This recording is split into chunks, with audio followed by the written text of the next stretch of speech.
Assalamualaikum warahmatullahi wabarakatuh.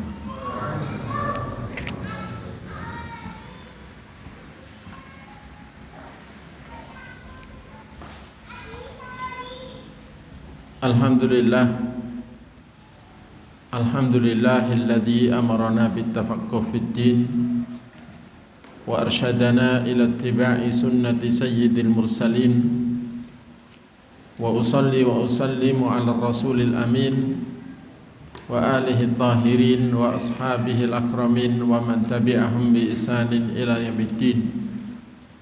Qala ta'ala ya ayyuhalladzina amanu taqullaha haqqa tuqatih wa la tamutunna illa wa antum muslimun, amma ba'd.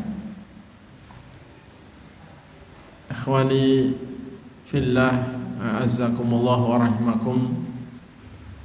Alhamdulillah, segala puji bagi Allah Ta'ala yang masih memberikan curahan nikmat dan kebaikannya kepada kita semua. Alhamdulillah, pada sore hari ini di bulan Ramadan ini kita juga masih diberi kesehatan, kesempatan, kemauan dan kemampuan untuk berkumpul di salah satu masjid Allah guna bersama-sama membicarakan nikmat yang teragung yang Allah berikan kepada hamba-hamba yang Dia pilih, yakni nikmat Islam, melaksanakan perintah Allah, wa amma bi ni'mati rabbika fahaddits. Adapun tentang nikmat Tuhanmu maka bicarakanlah. Dan termasuk nikmat yang paling bagus untuk dibicarakan adalah nikmat Islam ini.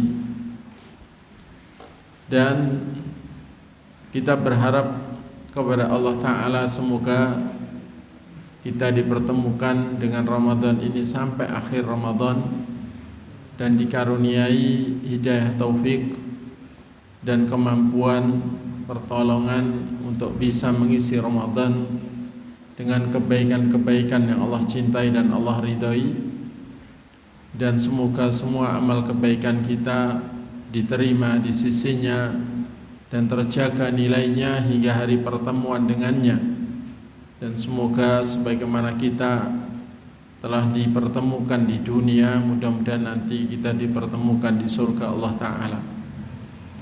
Jamaah sekalian yang semoga selalu dirahmati Allah, adalah sesuatu yang sangat menggembirakan Nabi kita sallallahu alaihi wasallam ketika datang bulan Ramadan, hingga beliau tidak bisa ngempet gembira menyampaikan kabar gembira itu kepada para sahabat ketika datang bulan Ramadan.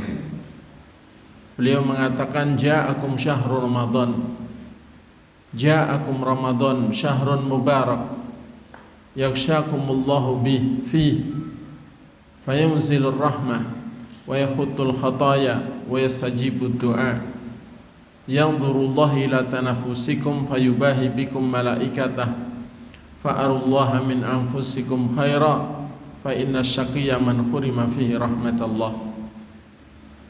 Telah datang kepada kalian Ramadan, bulan yang diberkahi. Semoga Allah mencakupkan bulan ini pada kalian. Maka di bulan Ramadan Allah menurunkan rahmatnya dan mengampuni dosa-dosa dan mengijabahi doa-doa. Allah akan memperhatikan perlombaan kalian dalam kebaikan. Kemudian Allah akan membanggakan kalian di sisi para malaikatnya di langit sana. Maka perlihatkanlah oleh kalian kepada Allah dari diri kalian itu kebaikan saja. Karena sesungguhnya orang yang celaka adalah orang yang tidak mendapatkan rahmat Allah di bulan Ramadan. Hadis yang kita baca menunjukkan betapa gembiranya Nabi dengan datangnya bulan Ramadan. Maka kita pun juga ketika datang bulan yang merupakan salah satu bentuk rahmat Allah, kasih sayang Allah kepada umat akhir zaman, umat yang paling lemah fisiknya, paling pendek umurnya ini, kita pun harus bergembira tentunya. Dan para sahabat Nabi juga sangat gembira ketika disampaikan kabar gembira tentang datangnya Ramadan. Karena mereka 6 bulan sebelum Ramadan tiba sudah berharap-harap kepada Allah Ta'ala agar dipertemukan dengan bulan Ramadan. Mereka 6 bulan sebelum Ramadan tiba sudah pada berdoa, Allahumma ballighna Ramadan warzuqna fihi amalan salihan waj'alhu indaka mutaqabbalan. Ya Allah, pertemukanlah kami dengan bulan Ramadan dan karuniakanlah kepada kami di bulan Ramadan nanti segala amal saleh, dan jadikan semua amal saleh kami nanti di sisimu menjadi amal yang diterima. Sehingga begitu Allah kabulkan dipertemukan dengan Ramadan, mereka juga sangat bergembira dan semangat mereka berapi-api, meluap-luap untuk bisa mengisi Ramadan dengan segala kebaikan. Hati mereka tahu bahwa mereka harus memenuhi hati mereka dengan segala niat yang baik agar hati mereka dinilai menjadi hati yang baik. Maka hal seperti itu harus kita contoh, malah kita isi dan kita penuhi hati kita dengan niat-niat yang baik selama Ramadan ini. Karena niat yang baik itu sudah bernilai pahala, dan ketika niat baik itu sudah diikuti usaha untuk mempersiapkan diri guna mewujudkan niat baik itu, berhasil atau tidak berhasil, pelaksanaan niat yang baik itu sudah membuahkan pahala seperti yang berhasil mengamalkannya. Beda kalau hanya sekedar niat kemudian membatalkannya, maka mendapatkan satu pahala niat. Tapi kalau tidak pernah membatalkan niat itu dan terus berusaha melaksanakannya, berhasil atau tidak berhasil, maka sudah sama dengan yang berhasil mengamalkannya. Ketika tidak pernah membatalkan niat dan tidak pernah berhenti berusaha.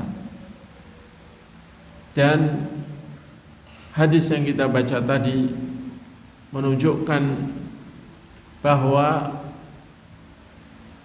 Ramadan itu bukanlah salah satu dari nama Allah, sebagaimana sebagian pendapat.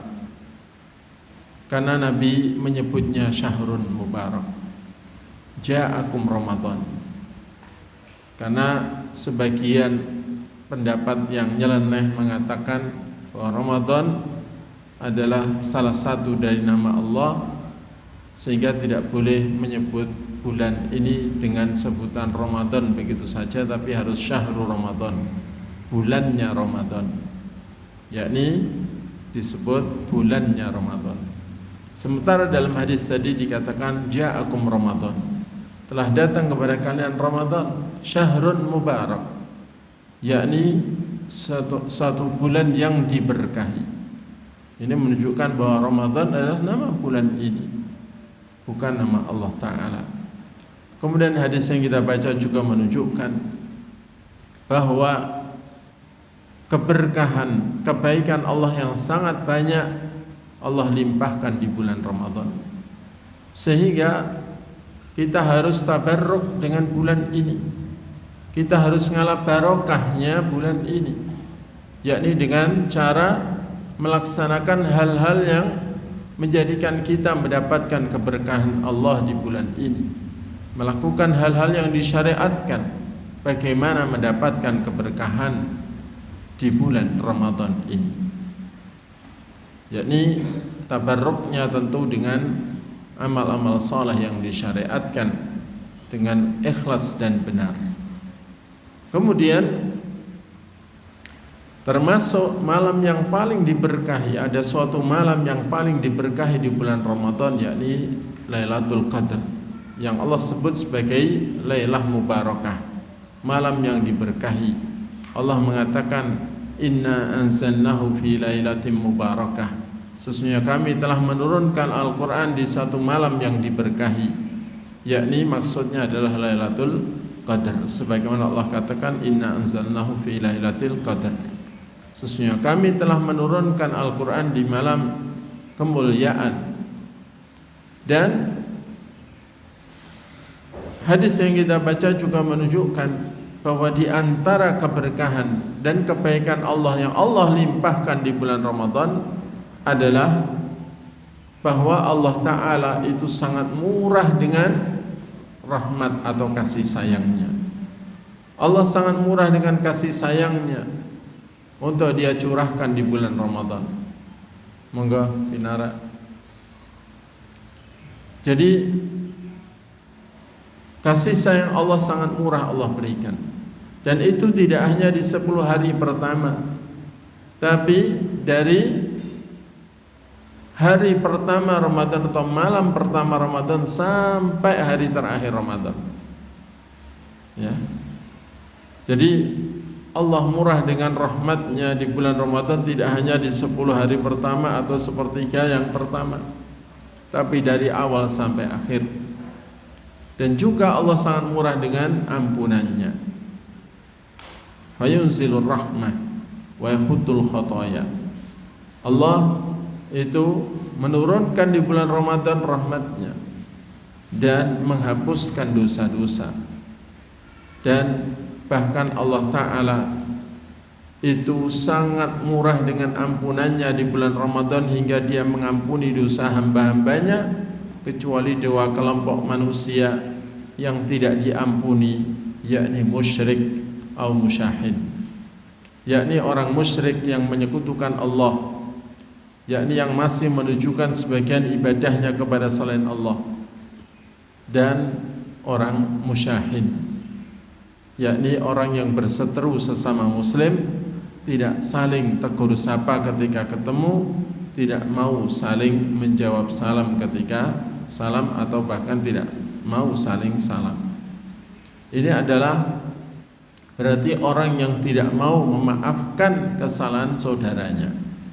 Dan orang yang pelit dengan kemaafannya, maka tidak layak mendapatkan kemaafan dari Allah Ta'ala untuk dosa-dosanya.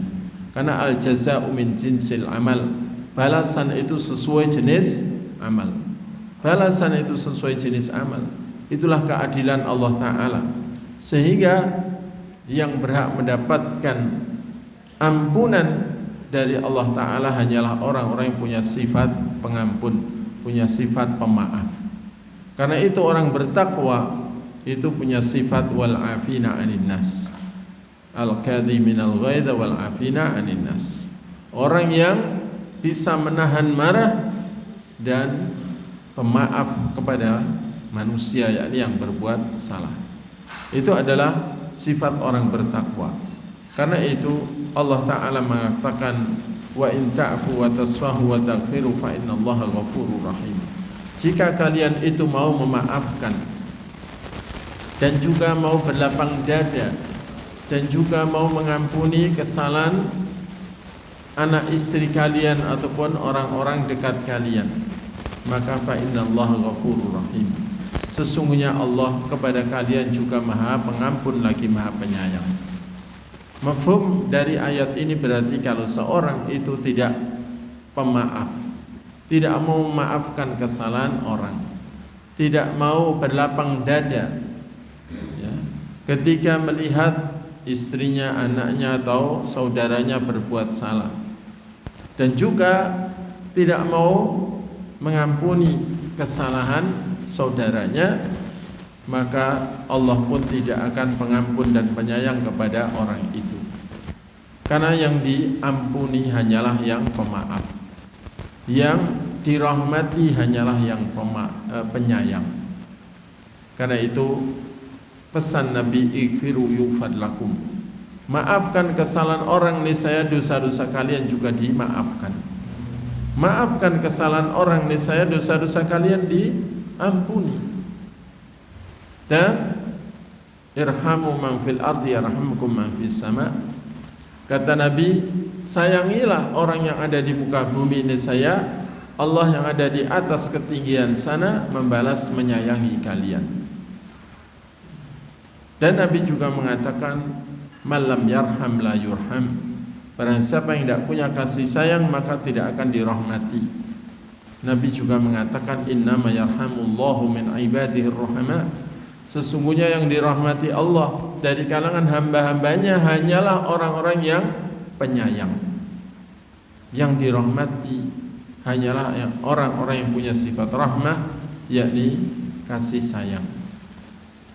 Dari situ, kalau kita ingin mendapatkan murahnya ampunan Allah di bulan ini, kita juga harus memaafkan kesalahan orang-orang yang pernah berbuat buruk kepada kita. Dan ketika kita juga ingin mendapatkan murahnya rahmat Allah di bulan ini, murahnya kasih sayang Allah, kasih sayang yang istimewa yang akan Dia wujudkan untuk kita sesuai yang terbaik untuk kita, baik untuk dunia kita maupun akhirat kita, zahir kita maupun batin kita, maka kita harus membesarkan sifat kasih sayang kita dan berusaha menebar kasih sayang kepada sesama makhluk Allah. Maka dengan itu insyaallah kita termasuk hamba yang dirahmati, sehingga tidak termasuk golongan al-maghdub alaihim yang dimurkai. Dan ketika kita menjadi hamba yang diampuni, kita akan terhindar dari akibat buruk semua dosa kita, sehingga kita terhindar dari musibah yang di luar batas kesanggupan kita, yang bersifat menyiksa. Dan apabila kita mau menjadi manusia yang menebar kebaikan, menebar manfaat, maka derajat kita akan Allah tinggikan, dan nikmat yang Allah akan berikan kepada kita nikmat yang tiada tara. Jamaah sekalian yang semoga selalu dirahmati Allah. Dan di antara kebaikan Allah pula, di bulan Ramadan Dia berikan secara murah kepada kita dan mudah adalah istijabatut du'a. Karena dalam hadis tadi Nabi mengatakan wa yastajibu du'a. Di bulan Ramadan Allah mengijabahi doa-doa. Allah mengijabahi doa-doa, alias doa kita selama Ramadan ini mustajab. Dan di dalam hal ini mengandung targhib lil iktsar minad du'a, mengandung dorongan dan anjuran dari Nabi agar umat ini memperbanyak doa di bulan Ramadan. Dan memang di bulan Ramadan ini banyak sekali waktu mustajab doa. Ketika kita bangun untuk makan sahur, waktu sahur adalah waktu mustajabnya doa. Kemudian kita mendengar adzan subuh, maka kita memulai puasa.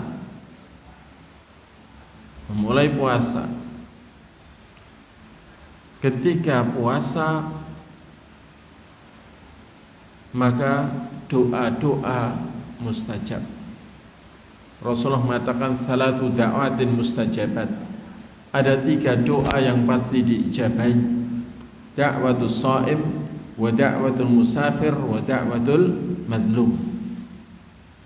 Doanya orang puasa dan doanya orang yang bepergian jauh, yakni asalkan bepergiannya adalah bepergian bukan maksiat dan bukan bepergian ke negeri kafir untuk yakni untuk bersenang-senang di negeri kafir, tidak, tapi musafirnya adalah minimal musafir yang mubah, bepergian jauh yang mubah. Kemudian yang ketiga yakni doanya orang yang dizalimi, dianiaya. Maka 3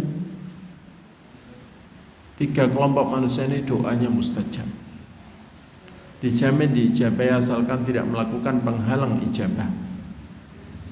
Tidak melakukan penghalang ijabah. Meskipun bentuk ijabah itu ada 3. Ada kalanya diberikan sesuai yang diminta, ada kalanya Allah terima doa itu, tapi Allah membalasnya dengan ampunan agar terhindar dari musibah yang seukuran kenikmatan yang diminta oleh hambanya atau lebih, kemudian dan itu lebih baik, atau Allah ijabahi doa itu tapi bukan sekarang, bukan di dunia, tapi nanti di akhirat dengan ijabah atau dengan imbalan yang lebih baik dari yang diminta oleh hambanya, dan itu lebih penting. Maka doa orang puasa mustajab. Terus gimana ketika berbuka? Berarti sudah enggak puasa, puasanya sudah dibatalkan dengan berbuka.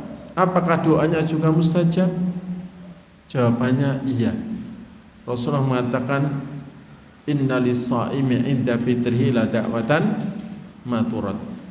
Sesungguhnya bagi orang puasa ketika berbuka itu sungguh ada doa yang tidak ditolak.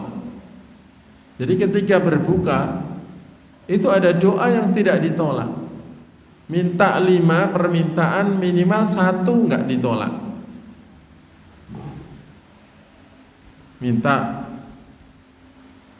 mobil 5 merek gitu ya, minimal yang 1 yang diijabahi insyaallah ya. Jadi intinya ketika buka itu doanya ternyata juga mustajab. Kemudian buka puasa itu kan antara adzan dan iqamah biasanya, ya kan? Bagi yang menyegerakan buka. Nah, antara adzan iqamah itu juga waktu mustajabnya doa. Kemudian ketika sholat maghrib, doa-doa di dalam sholat juga mustajab. Setelah sholat berzikir, istighfar dan berzikir. Di sela-sela zikir atau setelah zikir doa juga mustajab. Kemudian sholat sunnah, di dalam sholat sunnah doa mustajab. Kemudian setelah itu mungkin baca Quran, di sela-sela baca Quran atau setelah baca Quran doa juga mustajab.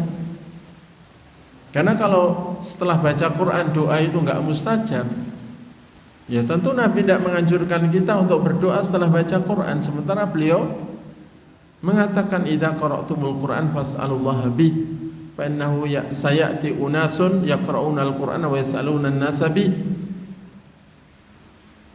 Apabila kalian sudah baca Quran maka mintalah kepada Allah dengan bacaan Quran kalian itu, atau dengan wasilah Al-Quran itu. Jadi kalau kalian sudah baca Quran maka bertawassullah kepada Allah dalam doa dengan Quran, dengan bacaan Quran itu. Kalau dengan bacaan berarti dengan amal soleh, kalau dengan Quran berarti dengan kalam Allah, dengan sifat Allah. Yang dua-duanya adalah tawassul yang disyariatkan. Bertawassul dengan sifat Allah atau bertawassul dengan amal saleh yang dilakukan sendiri. Kemudian karena sesungguhnya nanti akan datang banyak manusia yang pada baca Quran tapi minta-minta dengan bacaan Qur'annya itu kepada manusia, yakni baca Quran kemudian minta upah kepada manusia. Jamaah sekalian, ini menunjukkan di sela-sela baca Quran atau setelah baca Quran doa juga mustajab. Kemudian datang isya, adzan isya, antara adzan iqamah mustajab. Kemudian sholat isya, kemudian tarawih, ya, sholat sunnah, zikir, sholat sunnah, tarawih. Di sela-sela itu atau di dalam sholat-sholat itu doa mustajab. Kemudian mungkin setelah tarawih istirahat sebentar kemudian baca Quran. Di sela-sela baca Quran atau setelah baca Quran doa mustajab. Setelah itu ngantuk tidur, ya kan? Bangun-bangun sudah waktu sahur juga waktu mustajab. Jadi selama Ramadan dipenuhi waktu mustajabnya doa. Karena itu betul kata Nabi wastajibu doa. Termasuk kebaikan Allah yang Allah limpahkan di bulan Ramadan adalah Dia mengijabahi doa-doa. Maka marilah kita perbanyak doa di bulan Ramadan. Ingat hajat apapun, minta kepada Allah. Dan jangan pula lupa mendoakan penguasa, ya. Karena di antara manhaj Ahlussunnah wal Jamaah adalah mendoakan kebaikan, hidayah, ya, taufik untuk para penguasa, untuk pemerintah, mulai dari presiden sampai RT kalau perlu didoakan semuanya. Karena hanya Allah yang bisa menolong mereka untuk kebaikan, memberi taufik kepada mereka untuk kebaikan. Dan ketika para penguasa itu diberi taufik untuk iman dan takwa, untuk amanah, untuk, ya, segala kebaikan, maka manfaat kebaikan itu juga akan berimbas kepada, ya, rakyat semuanya. Jamaah sekalian yang semoga selalu dirahmati Allah. Kemudian Nabi tadi mengatakan yang dzurullah ila tanafusikum. Allah akan memperhatikan perlombaan kalian dalam kebaikan di bulan Ramadan. Jadi Allah menilai kita, Allah juri kita langsung bagaimana kita berlomba dalam kebaikan di bulan Ramadan ini. Dan Allah kalau menilai itu tidak hanya melihat zahirnya, tapi juga melihat batin kita. Dalam menilai, Nabi mengatakan innallaha la yanzuru ila suwarikum wala ila ajsamikum walakin yanzuru ila qulubikum wa amalikum. Sesungguhnya Allah dalam menilai kalian itu tidak memperhatikan rupa-rupa kalian maupun penampilan fisik kalian. Akan tapi Allah memperhatikan hati kalian dan amal kalian. Maka marilah kita berusaha memperbaiki hati. Dengan cara apa? Jadi dengan 3, ya. Memperbaiki hati itu dengan 3, yakni taqwiyatul qalbi bil ilmin nafi' wal amalis salih. Memperbaiki hati, menguatkan hati dengan ilmu yang manfaat dan amal yang saleh. Maka imunitas hati akan menguat dalam kebaikan karena menguatnya iman. Dan ilmu yang manfaat yang terbaik adalah yang bersumber dari kalam Allah, kemudian kalam Rasul sallallahu alaihi wasallam. Karena itu di bulan Ramadan ini disyariatkan untuk banyak membaca Al-Quran, supaya mendapatkan ilmu yang manfaat dari Quran, supaya bertambah iman. Karena idza tulat alim ayatu zadatuhum imana. Apabila ayat-ayat Allah, ayat-ayat Quran dibacakan atau dibaca, maka ayat-ayat itu bisa menambah iman. Ketika hati kita menguat imunitasnya dan menguat imannya, maka insya Allah penyakit-penyakit hati akan melemah, akan kalah. Dan nafsu yang sudah dilemahkan dengan mengurangi makan minum ini, insya Allah juga bisa ditaklukkan oleh hati yang menguat. Kemudian yang kedua, takhliyatul qalbi minal maddatil fasidah. Membersihkan hati dari segala materi rusak yang mengotorinya. Dan itu adalah dengan cara bi'itharil istighfar wa taubah, dengan memperbanyak istighfar dan taubat. Karena semua dosa yang telah kita lakukan, kecil ataupun besar, itu meninggalkan noda hitam di hati kita. Kalau dosa kecil mungkin menutupi permukaan hati kita, tapi kalau itu dosa sedang atau besar mungkin sampai mengotori sampai ke dalam-dalam. Maka itu harus dibersihkan semuanya, supaya hati kita kembali jernih. Dan dengan jernihnya hati, hidayah taufik, cahaya taufik dari Allah, cahaya nur hidayah itu bisa masuk ke dalam hati. Karena tanpa taufik dari Allah tanpa cahaya petunjuk darinya, tidak mungkin pula kita bisa mengisi umur kita dengan kebaikan.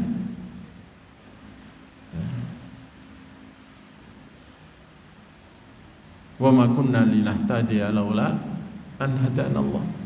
Kita enggak akan dapat hidayah kalau Allah tidak menunjuki kita. Maka ini penting, memperbanyak istighfar dan tobat.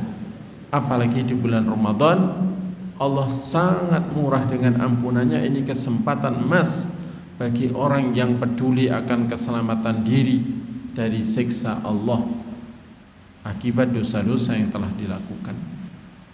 Baik siksa dunia berupa musibah yang di luar batas kesanggupan, ataupun musibah di alam barzah berupa siksa kubur, atau yang lebih ngeri yakni setelah hari berbangkit nanti.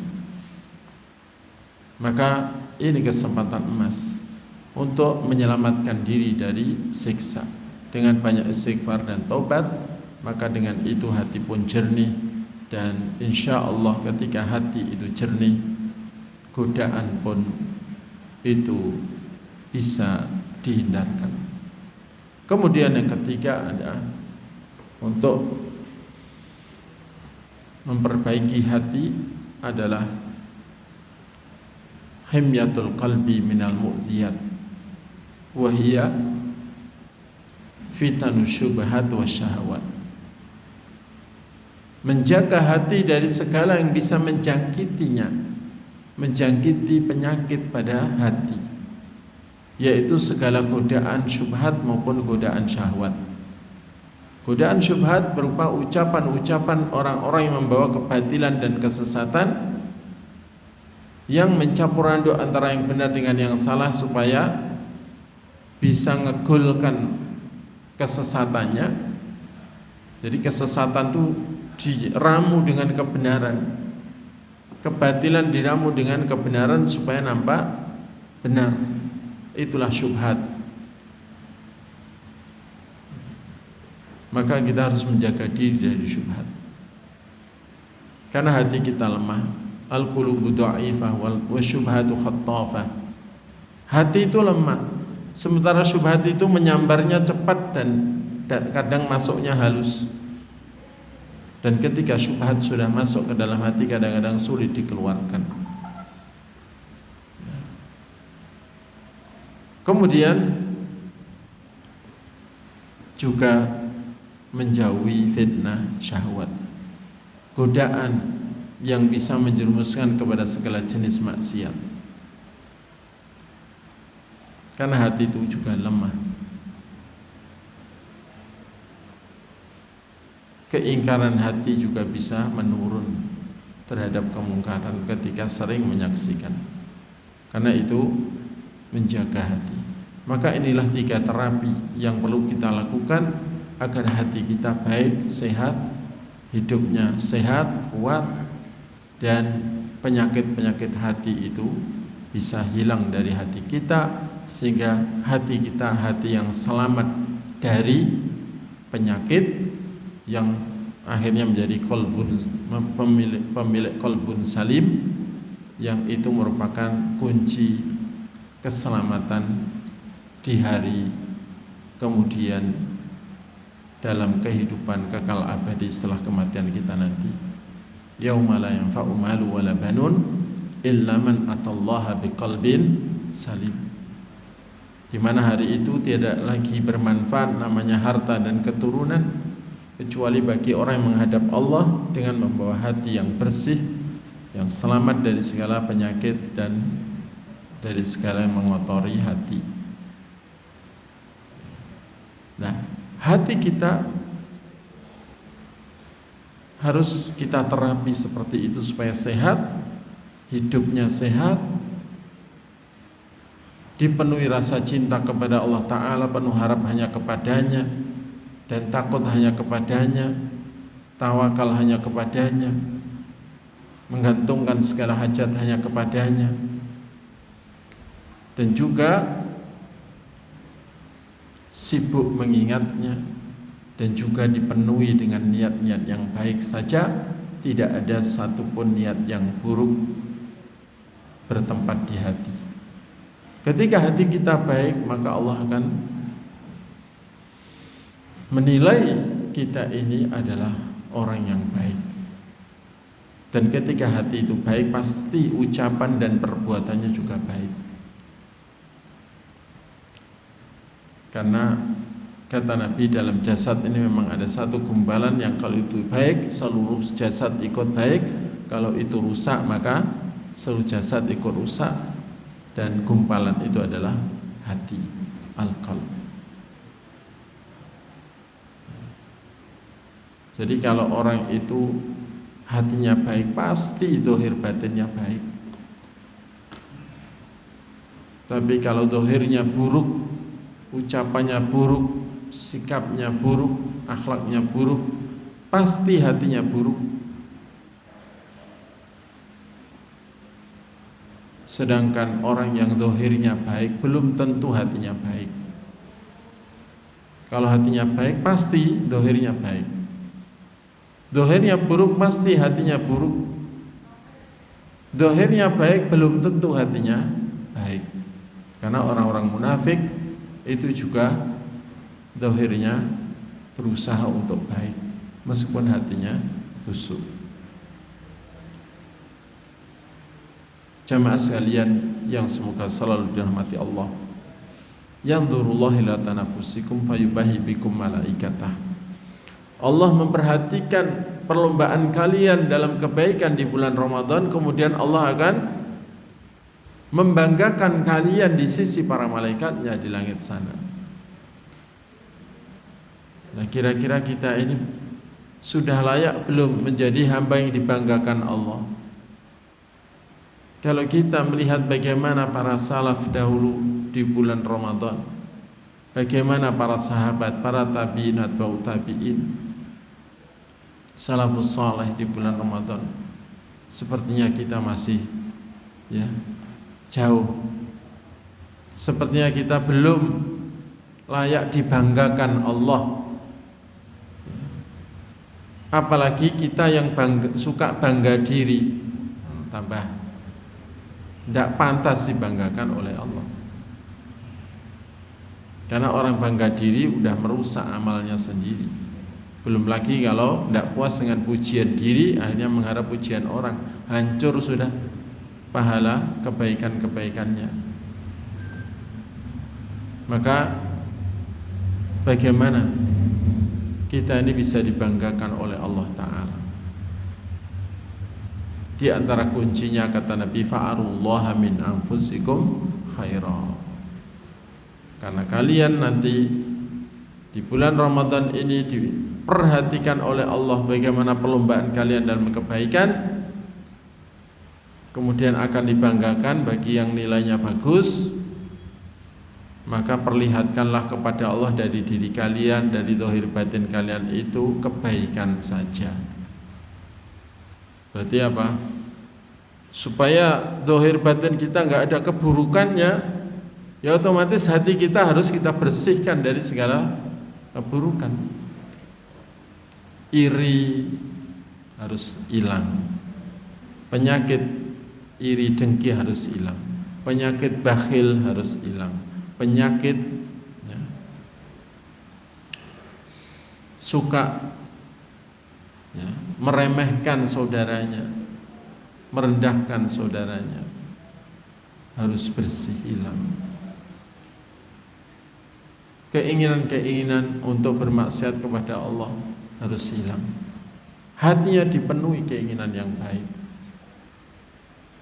Maka insya Allah kita dinilai baik. Ketika tidak, walau terbatas kemampuan kita untuk beramal, kalau nggak mampu banyak beramal kebaikan, minimal jangan berbuat keburukan, jangan beramal keburukan.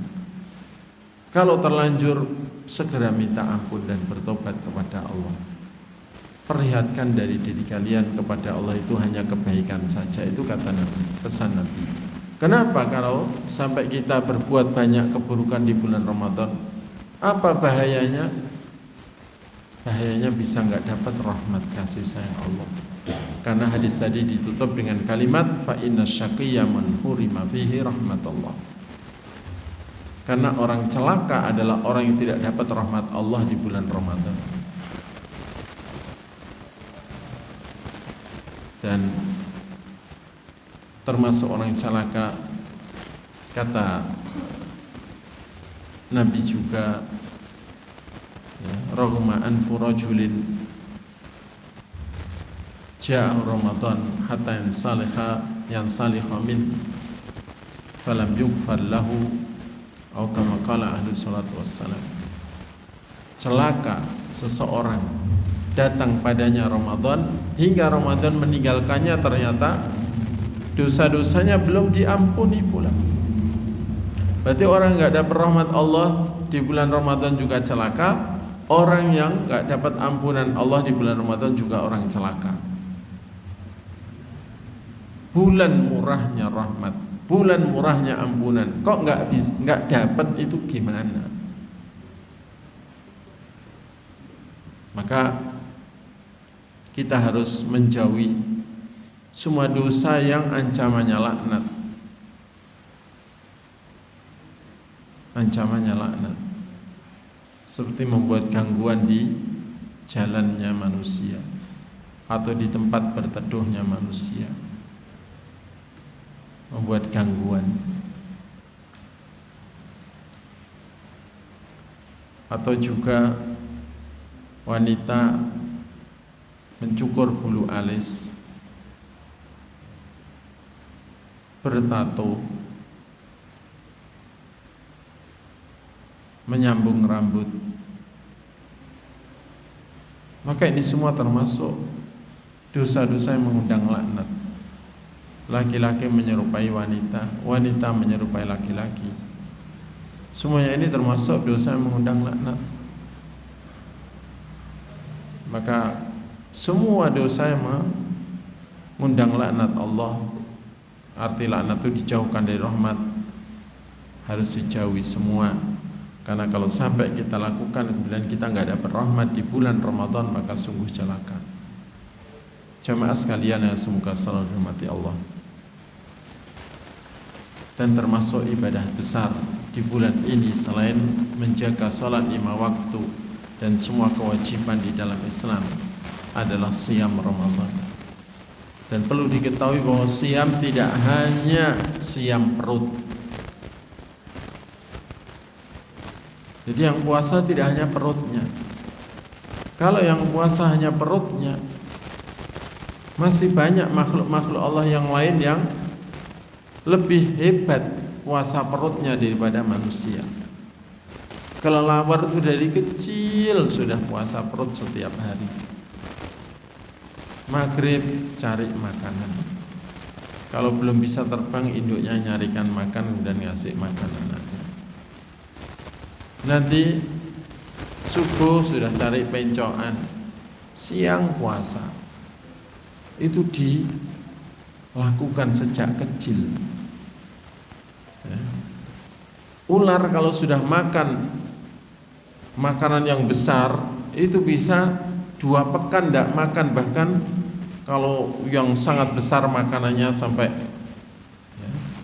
melebihi tubuhnya, itu bisa 1 bulan tidak makan. Tanya ular kalau nggak percaya, atau orang yang pelihara ular.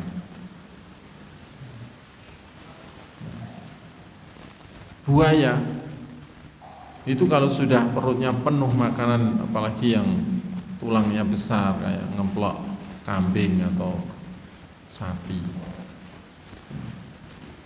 itu juga sangat lama nggak makan. Jadi kalau cuma puasa perut, hewan-hewan banyak lebih hebat dari kita. Karena itu kata Nabi, man lam yada' qawla zur wal amala bihi wal jahla falaysa lillahi hajah bi ayata ta'amahu wa syarabah. Barang siapa yang tidak bisa meninggalkan ucapan bohong atau perbuatan nipu atau perbuatan kebodohan, yakni maksiat, maka Allah nggak butuh pada puasanya orang itu yang hanya meninggalkan makanan dan minumannya. Kalau puasa hanya meninggalkan makanan dan minuman, Allah nggak butuh puasanya. Puasa itu lisannya harus puasa, matanya puasa, telinganya puasa, anggota badannya puasa dari segala yang Allah benci, Allah murkai. Dari situlah puasa itu berat. Ya. Kalau cuma puasa perut tidak terlalu berat. Berat paling di hari-hari pertama. Maka yang berat itu adalah menahan diri dari semua yang tidak Allah ridhoi. Itu akan ringan hanya bagi orang yang sabar. Dan sabar itu harus diminta. Karena tanpa karunia sabar dari Allah kita nggak bisa sabar. Allah katakan fasbir wa ma sabruka illa billah. Sabarlah kau, namun kau tidak bisa sabar kecuali dengan pertolongan Allah. Dan sabar itu ada 3. Sabrun ala ta'ah, sabrun anil maksiyah, sabrun ala musibah. Sabar untuk taat, sabar meninggalkan segala maksiat atau segala yang dilarang, dan sabar atas segala musibah. Dalam siam kita harus sabar untuk taat. Semua kewajiban harus tetap kita laksanakan. Kemudian sabar meninggalkan semua larangan yang ketika puasa ditambahi larangan-larangan itu. Hati kita harus tetap ridho. Sabar itu letaknya di hati, di lisan, dan di anggota badan. Hatinya ridho selalu kepada Allah dan senang dengan syariat ini. Lisannya jangan mengeluh, dan anggota badannya jangan melakukan hal-hal yang menunjukkan pelampiasan ketidaksabaran.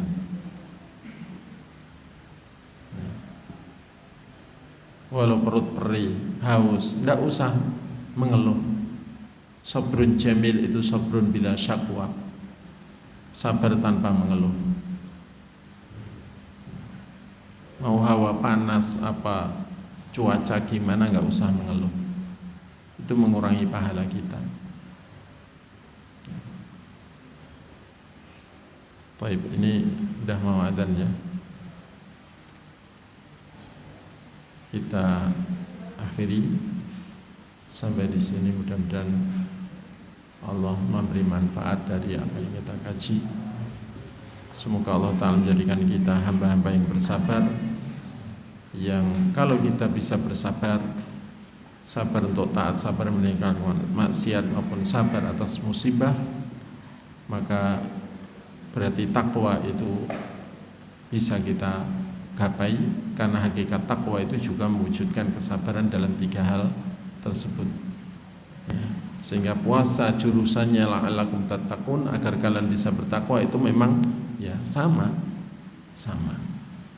Kita akhiri subhanakallahumma bihamdik asyhadu an la ilaha illa anta astaghfiruka wa atubu ilaik. Wa sallallahu ala nabiyyina Muhammadin wa ala alihi wa sahbihi wa akhiru da'wana alhamdulillahi rabbil alamin. Wassalamu alaikum warahmatullahi wabarakatuh.